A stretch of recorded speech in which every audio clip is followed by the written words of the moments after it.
Okay, we're going to do a couple of quick videos on embroidery auditioning.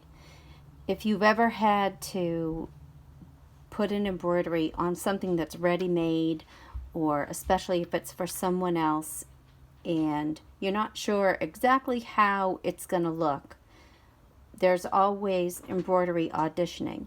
This jacket was brought to me by a lovely young lady who wanted a rose design on the jacket, and she started out using fabric paints but wasn't very happy with her results.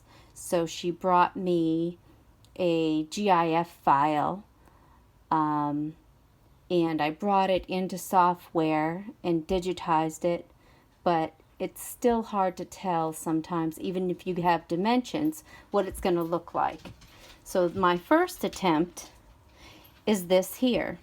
And the way this is achieved, and the way I recommend auditioning embroideries, is 2 layers of water-soluble stabilizer, I prefer Aqua Magic, and 2 layers of sheer fabric. And I hooped those and stitched it out. And because I did it that way, the stabilizer washed out, and I trimmed away the sheer.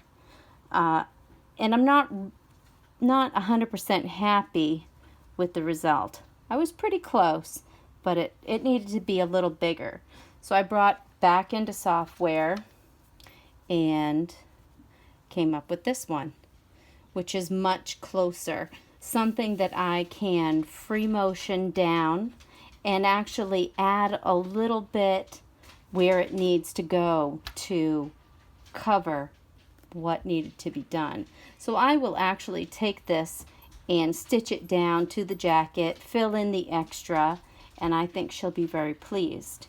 This, however, is not a lost cause, because I can now, because it is a freestanding embroidery, I could use some Wonder Under or another adhesive of some sort and actually use this embroidery. It's not garbage.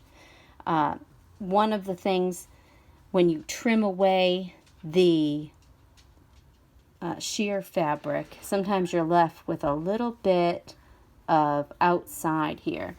And I'm able to get rid of that. This is an ancient soldering tool.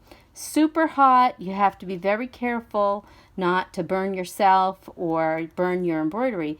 But as you can see, when I get up close, that goes completely away, and all I'm left with is the thread itself and a beautiful embroidery that I can use.